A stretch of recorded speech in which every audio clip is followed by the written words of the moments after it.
everybody and welcome back to my channel.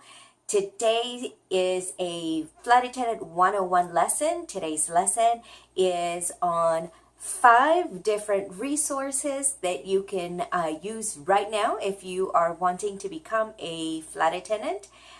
These I've used personally myself, except for one, and I'll tell you which one when I get to it.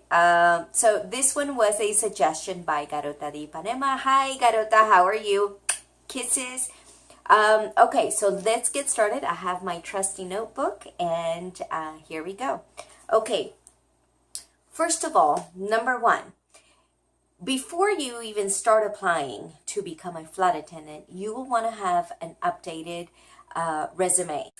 And the reason why you want it to be updated and ready is because there are certain airlines that only have a window, a very short window of open time where you can actually apply. For example, Southwest and JetBlue are 2 airlines that have a very, very short time that they are opened for people to apply. So when you know that they are hiring, you want to make sure that you're in there and you are able to put in your application. So you want to make sure that it's up to date and it's ready to go. Okay, so one of the best places that I know of that you can actually see who's hiring is a website called flightattendantcareers.com. And I will put a link down below to everything that I'm talking about today, so you guys can just click on that, or at least I will try to. I don't know if I can, but I will try to. So this website has an updated list of who's hiring right then and there, and you could just click on that link on their website and it takes you to the companies that you want to apply. So go to flightattendantcareers.com and begin applying. Number 2, another great website that you can go to is called Glassdoorcom. Not only is Glassdoor.com a great resource for you to use, they have, if you have any questions about the company's salaries, they also have information about the interview process, questions that they may ask you during the interview process. And it's got reviews about the company from people that are current employees and also people that are, you know, that have left their company already. So you will get a great amount of information on any airline on Glassdoor.com, and that is a great resource for you to look at. Okay, number 3. You want to know what the company is looking for. How do you do that? Best thing for you to do is to actually go into that particular airline's website and look at their job requirements. You may want to do this before you update your resume, because you can use certain keywords that are in their website that are for their particular lingo that they use. And that may catch the eye of the person who is in charge of hiring and for invitations for a face-to-face interview. You guys got to remember that the competition to become a flight attendant is fierce. There are thousands and thousands and thousands of applications that companies receive on a day-to-day basis. And you know, when they only have a small window that they're actually open for you to be able to upload your resume, they get so many in such a very short amount of time that they actually have to close down their websites and, you know, not accept any more resumes because of the sheer amount of resumes that they get. So guys, it's, you know, I've always said this, getting a flight attendant job is one of the hardest things that you can do. If you can even make it to a one-on-one, that you can pat yourself in the back, guys, because you have actually gone over and beyond what thousands of people couldn't even do. And then if you go beyond that and actually get the job, I mean, you guys are lucky, because there's so many people competing for those few jobs. And so you want to know exactly what the company wants. That way you can deliver that. Okay. So also, by checking the company's website personally, you can also find out what bases they have major headquarters in. So you'll have some sort of an idea of where you might be placed. Remember, you don't get a choice of, or sometimes you do, but a lot of times you don't get a choice. It's depending on where the company needs flight attendants, that's where you'll be based. Some companies may give you the option. You'll have, like 1 or 2 or 3 options, like put them in your order of priority. But sometimes they don't do that. Sometimes they're like, okay, well, we need somebody in San Francisco, so you got to go there.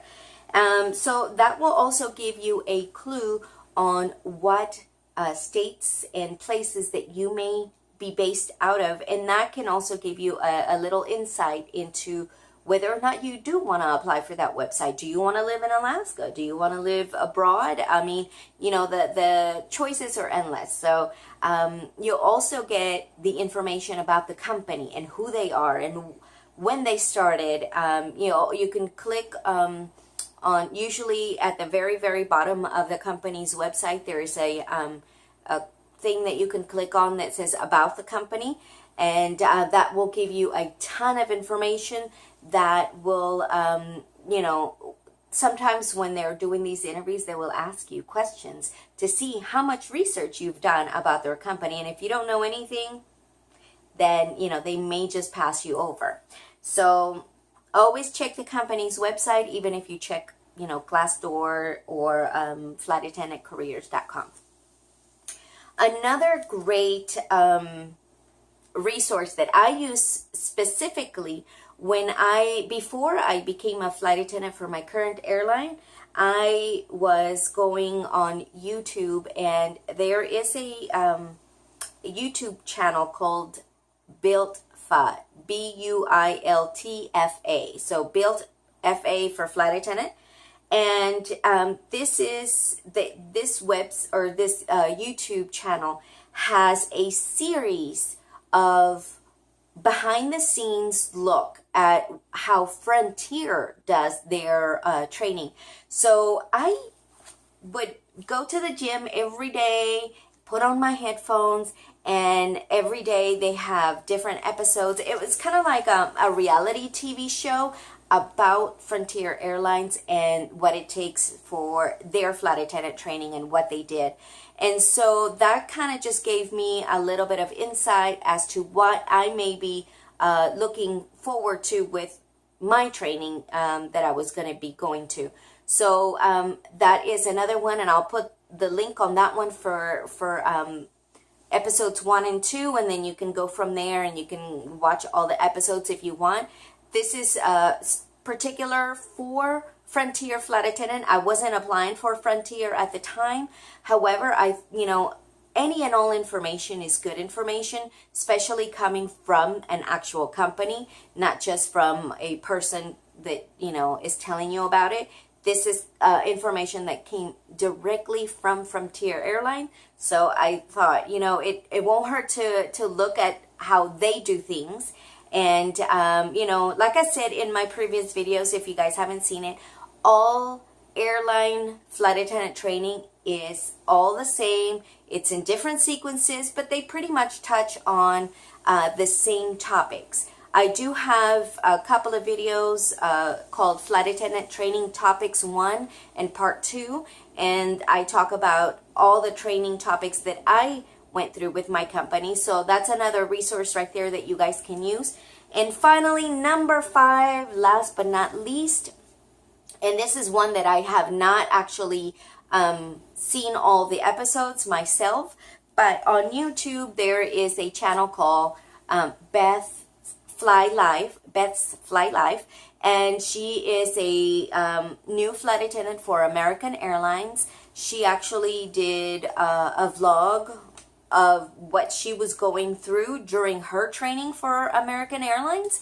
And although I've only seen like 1 or 2 episodes of that one, it seems like she made videos pretty much every couple of days or whatever about what was going through during her training for American Airlines. So I think that it'll probably be a good series for you guys to watch to find out exactly what she had to go through for American Airlines. So again, guys, these are a lot of the steps that I did before I became a flight attendant. I did pretty much all of these except the Beth's Fly Lab, because obviously that's brand new. So that wasn't around back then. If not, I probably would have watched the whole series just to see what, what was taking place over there at American Airlines. But these are some of the best websites and YouTube channels that I can recommend to you guys. I hope this has been helpful. I know it was helpful for me on my journey to become a flight attendant. So guys, thank you so much for coming back one more time, for checking out my channel, for subbing if you have. Hi to everybody out there, and I will see you guys on the next one. Bye.